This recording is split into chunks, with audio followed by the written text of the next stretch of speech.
Hey and hello my scrappy friends, a big welcome to the SpiegelMom Scraps channel today and to my channel as well.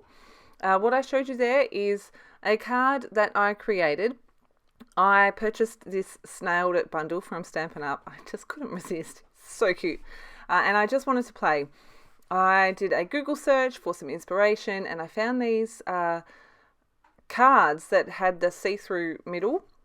The cards that I found did not have the shaker pocket in between, but I thought how fun it would be to add one. So like I said, I played and I created one, and now I'm going to record the process of my second one.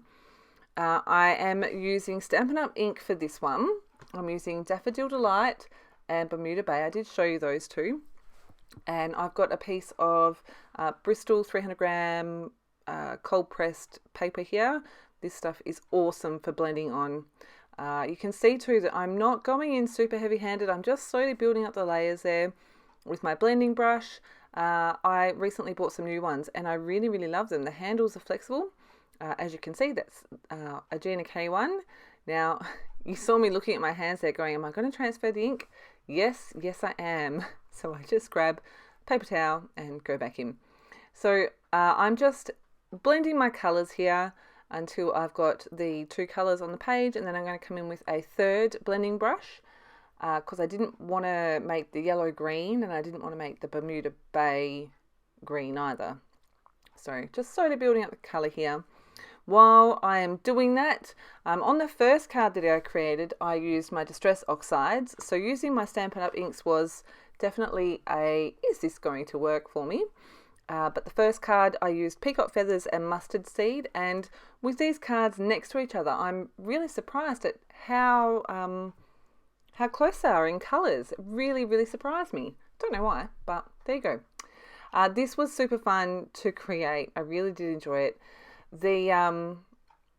I got the stamp set, the die set, and the 12 by 12 papers.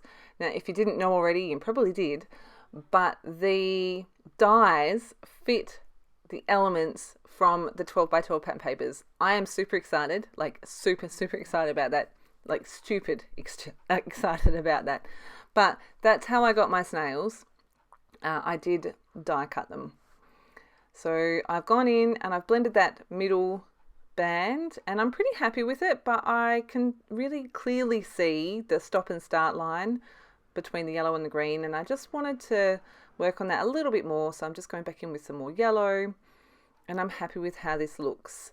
From my first card, I do love how it came out, but I thought I'd add a little bit extra to my background, so I pulled out one of the little hearts from the stamp set, and I'm just stamping with the same color straight over the top of the colors on my card base.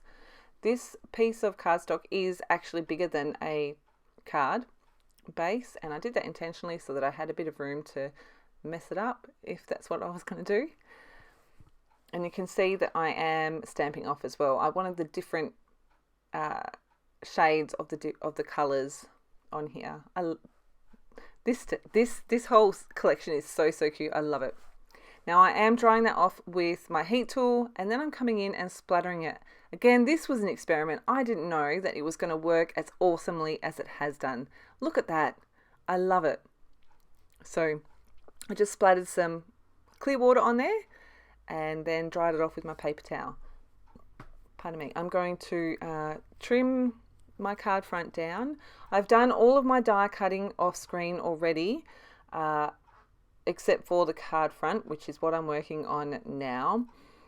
I've recently rediscovered dies in my stash. I'm having so much fun with them. I've got my magnetic platform here. I figured that was going to be the easiest way for me to line this up so I had it nice and straight. And you can see, cut the bottom off. I'm like, yes. But then I decided that I needed it to be a bit shorter. So I'm going to relay that die again and recut it. But yeah, I've discovered things in my stash that I forgot I had, and I've had so much fun just creating. I've been making heaps of cards lately. You can blame Kathy Zilski, Christina Werner, and the one and only Jennifer Maguire. Yeah, who doesn't love them? I am just going to trim this down to 1 inch for the bottom piece, and I've got my flat edge and my curved edge. I'm like, yep, I'm happy with that. So now I'm going to work on my sequin pocket. So I've got these page protectors that I really don't like. They're a really stupid size. So I was like, you know what, I'm just going to cut it up. So I cut off, I think that was about 1.5, maybe 2 inch strip. And I've got it sealed on 2 sides at the moment. Hot tip, if you are going to make something like this, I highly recommend putting the tape inside before you do this bit. Yeah, I definitely do recommend putting the tape in before you do that bit, and I don't leave it in. I do struggle getting this red line tape on the inside here. I decided to use red line tape because I know that it is going to stay stuck. Like I said, I don't make you watch this, but I do muck around with it for a while. If you had 2 open sides, it would be so much easier. These are the mixes that I'm using. So I went through my whole stash of SpiegelMom Scraps sequins, and I couldn't find any yellow sequins in a sequin mix that is a current mix. So I went to the Lost in the Pages and pulled out the yellow ones. And this one, Storybook, I keep reaching for it. I absolutely love it, and it goes with so many different collections, and it looks so good with this particular collection from Stampin' Up as well. So that is the Storybook collection. When I did look online, it was still available. So I tell you what, I'm glad I ended up with 2 packages of that.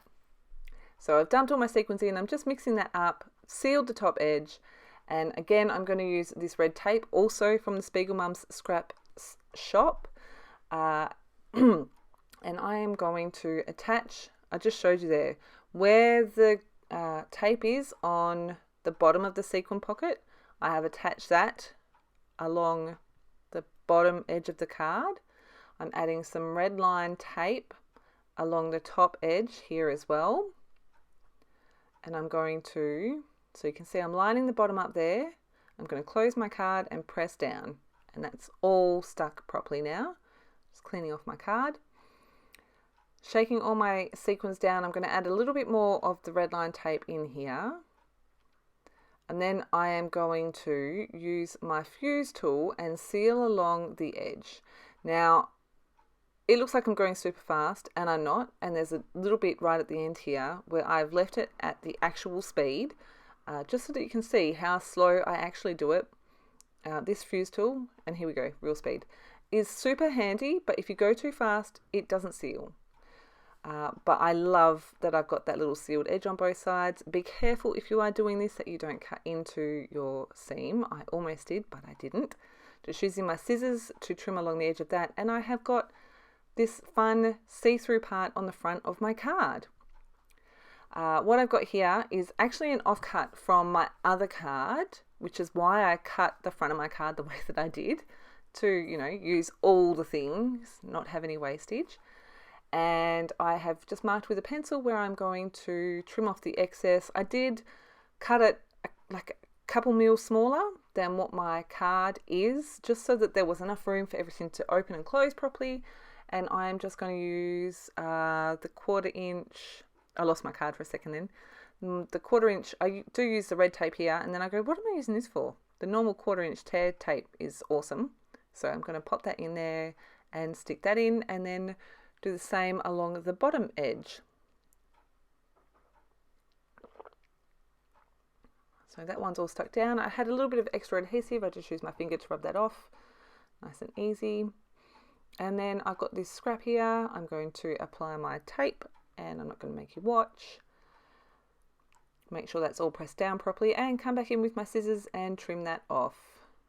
Nice straight edge to follow, super easy.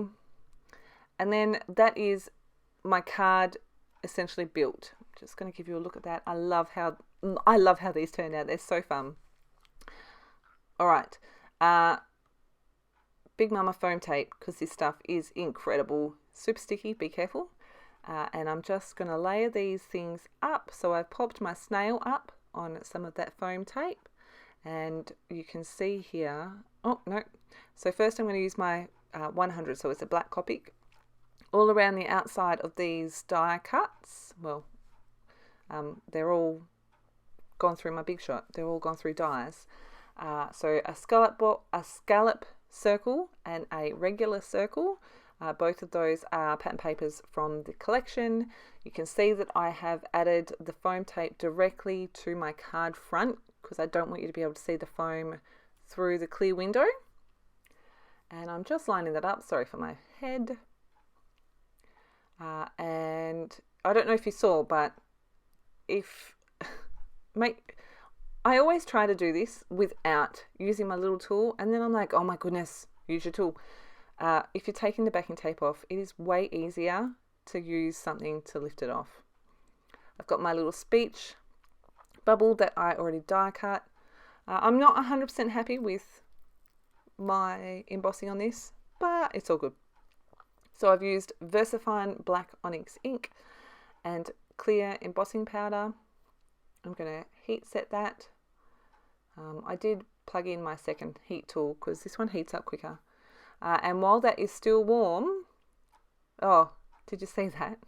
While that is still warm, I just dumped some more embossing powder on there and did that a few times just to get a really, a much thicker finish of the embossing powder. I'm going to pop this up on 2 lots of foam. Now, where it went really slow, I totally forgot that I had embossing powder on my sheet of paper. I lifted it up and was like, I got embossing powder everywhere. My whole family went, "Are you okay?" Yes, I'm fine. I just spilled embossing powder everywhere. So that is my completed card. He is super cute. I love how this came out. There is the first one. For my inking, I used Distress Oxide in Black Soot and a foam stamping tool.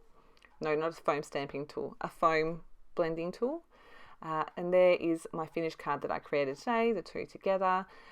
This collection is so cute. These sequins, this storybook collection, it goes with everything. Like seriously, everything. I keep trying to look for something different. I keep going back to it. So links in the description box to everything. I will link the store and each individual product. As always, thank you ever so much for stopping by. Make sure you use my code for a discount, and I shall see you again in my next process video. Have a fantastic day.